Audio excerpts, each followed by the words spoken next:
Iran में अब कितने परमाणु वैज्ञानिक जिंदा बचे हैं? ईरान में न्यूक्लियर साइंटिस्ट को मारा जा रहा था, लेकिन सवाल यह है कि ईरान लगातार जिस तरीके से न्यूक्लियर पावर बन रहा है, न्यूक्लियर एनरिचमेंट कर रहा है, यूरेनियम एनरिचमेंट कर रहा है, ऐसे में क्या साइंटिस्ट हैं ईरान के पास साइंटिस्ट हैं, न्यूक्लियर साइंटिस्ट हैं, लेकिन सवाल यह है कि ईरान के पास कितने न्यूक्लियर साइंटिस्ट बचे हुए हैं, कितने जिंदा हैं इस वक्त? क्योंकि इजराइल की कोशिश यह थी कि ईरान के सारे न्यूक्लियर साइंटिस्ट को मार दिया जाए। इजराइल के डोजियर से खुलासा हुआ है 2025 में मारने के लिए इजराइल ने ईरान के 100 परमाणु वैज्ञानिकों की एक लिस्ट बनाई थी, लेकिन इजराइल सिर्फ 14 वैज्ञानिकों को मार पाया। एक वैज्ञानिक जासूसी के आरोप में पकड़े गए, जिसे ईरान ने ही खत्म कर दिया था। और वर्तमान में ईरान के पास 85 न्यूक्लियर साइंटिस्ट जिंदा बचे हैं, 85 परमाणु वैज्ञानिक जिंदा बचे हैं। और ऐसे में साल 2025 ईरान के लिए झटका देने वाला है। एक तरफ जहां इस साल उसके 3 प्रॉक्सी संगठन, जिसमें हमास, हिजबुल्लाह और हूती थे, बुरी तरीके से कमजोर हो गए थे, वहीं दूसरी तरफ उसके 14 परमाणु वैज्ञानिक मारे गए थे। साल 2025 में स्ट्राइक के दौरान उनकी मौत हो गई थी। ईरान के सभी 14 वैज्ञानिकों को खुफिया एजेंसी मोसाद ने ऑपरेशन नार्निया के तहत मार दिया था।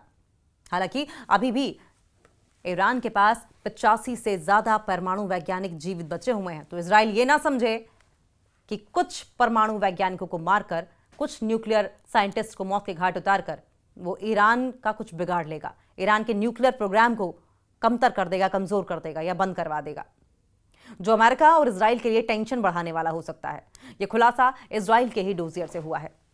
वॉशिंगटन पोस्ट के मुताबिक दिसंबर 2024 में सीरिया में बशर अल असद का तख्ता पलट हुआ। इसके बाद मोसाद को ईरान में ऑपरेशन चलाने के लिए एक्टिव किया गया। मोसाद ने ईरान के 100 परमाणु वैज्ञानिकों का डोजियर तैयार किया। इन वैज्ञानिकों को मारने के लिए स्थानीय स्तर पर लोग तैनात किए गए। घर पर या फिर रास्ते में अधिकांश वैज्ञानिक मारे गए थे। इजराइल की खुफिया एजेंसी ने वैज्ञानिकों का डोजियर तैयार करने के बाद ऑपरेशन की शुरुआत की। अधिकांश वैज्ञानिकों को या तो घर में मार दिया गया या फिर रास्ते पर मारने का प्लान बनाया गया।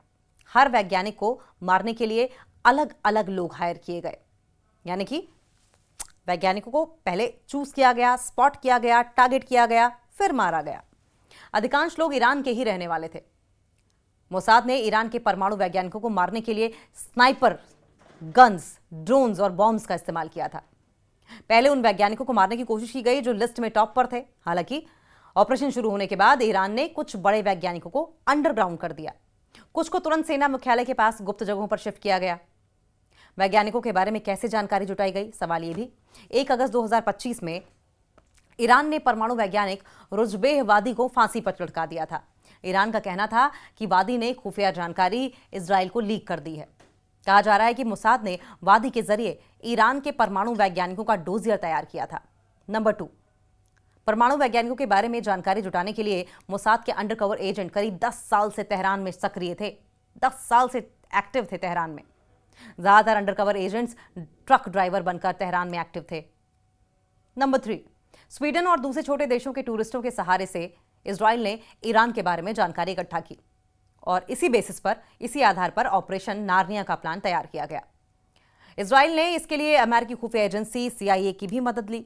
ईरान में परमाणु कार्यक्रम पूरी तरीके से ठप है इस वक्त। इजराइल और अमेरिकी हमले के बाद से ही ईरान का परमाणु कार्यक्रम ठप है। अंतर्राष्ट्रीय परमाणु निगरानी संस्था के मुताबिक जून 2025 से पहले ईरान ने यूरेनियम का 60% तक एनरिचमेंट कर लिया था। अगर ईरान यूरेनियम का 90% तक एनरिचमेंट कर लेता तो न्यूक्लियर बॉम्ब आसानी से बना सकता है। जून 2025 में हुए हमले के बाद से ही ईरान का परमाणु कार्यक्रम पूरी तरीके से ठप है। ईरान के विदेश मंत्री अब्बास अराक्ची के मुताबिक पहले जिन जगहों पर हमला किया गया था उसकी सफाई होनी है, उसके बाद आगे का फैसला होगा।